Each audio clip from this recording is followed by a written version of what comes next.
თავი მე-16. მივიდნენ მასთან ფარისეველნი და სადუკეველნი და გამოსაცდელად სთხოვეს, ეჩვენებინა მათთვის ციდან ნიშანი. ხოლო მან პასუხად უთხრა: საღამოხანს თქვენ ამბობთ, ხვალ მოწმენდილი იქნება, ვინაიდან საწითელიაო. დილით კი დღეს გაიავდრებს, ვინაიდან სამოქუფრულიაო. ცისპირის გამოცნობა შეგიძლიათ, დროის ნიშანთა კი არა.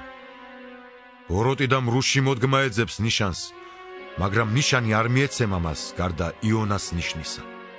მიატოვა ისინი და წავიდა. გაღმა გადასვლისას მის მოწაფეებს პურის წაღება დაავიწყდათ. ხოლო იესომ უთხრა მათ: იფრთხილეთ, მოერიდეთ ფარისეველთა და სადუკეველთა საფუარს. ისინი კი გულში ფიქრობდნენ და ამბობდნენ, პური არ წამოგვიღიაო. იცოდა ეს იესომ და უთხრა მათ: რას ფიქრობთ გულში მცირედ მორწმუნენო, პური რომ არ წამოგიღიეთ? ნუ თუ კიდე ვერ გაგიგიათ და აღარ გახსოვთ იმ 5,000-ის 5 პური. რამდენი გოდორი აიღეთ? აღარც 4,000-ის 7 პური და რამდენი კალათა აიღეთ? რატომ ვერ გაგიგიათ, რომ პურის გამო არ მithქვამს, ერიდეთ მეთქი ფარისეველთა და სადუკეველთა საფუარს? მაშინღა მიხვდნენ, რომ იგი ეუბნებოდა, მორიდებოდნენ არა პურის საფუარს, არამედ ფარისეველთა და სადუკეველთა მოძღვრებას. ფილიპეს კესარიის მხარეს რომ მიდიოდნენ, იესომ კითხა თავის მოწაფეებს: რას ამბობს ხალხი? ვინ არისო კაცის ძე? მათ უთხრეს: ზოგი ამბობს იოანე ნათლისმცემელიაო, ზოგი ელიაო, ზოგი იერემია, ან ერთი წინასწარმეტყველთაგანი. უთხრა მათ: თქვენ კი რას იტყვით? ვინა ვარ მე?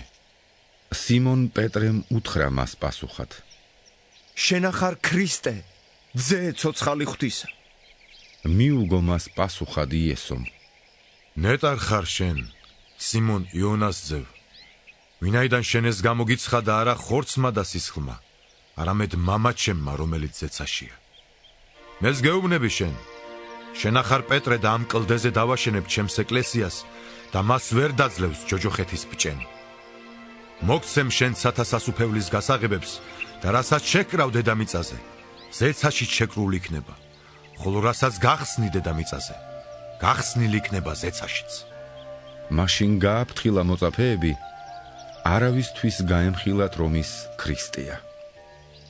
მას შემდეგ დაიწყო იესომ გამხელა თავისი მოწაფეებისათვის, რომ უნდა წასულიყო იერუსალიმს და ტანჯულიყო მღვდელმთავრებისა და წიგნობრებისაგან, მოკლული ყოფილიყო და მესამე დღეს აღმდგარიყო. პეტრემ გაიხმო იგი და არწმუნებდა. შეიწყალე თავი უფალო. ის კი მიუბრუნდა პეტრეს და უთხრა: მომცილდი სატანავ! ჩემი საცდური ხარ, ვინაიდან ფიქრობ არა იმაზე, რაც ღვთიურია, არამედ იმაზე, რაც ადამიანურია. მაშინ თავის მოწაფეებს უთხრა იესომ: ვისაც უნდა რომ მომყვეს, უარყოს თავისი თავი, აიღოს თავისი ჯვარი და გამომყვეს.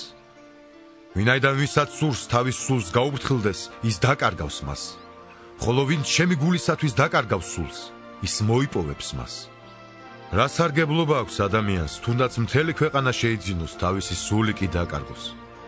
ან რას გაიღებს ადამიანი თავის სულის სანაცვლოდ? ვინაიდან მოვა კაცისზე თავისი მამის დიდებით, თავის ანგელოზებთან ერთად და მაშინ მიუზღავს თითოეულ კაცს მისი ნამოქმედარის მიხედვით.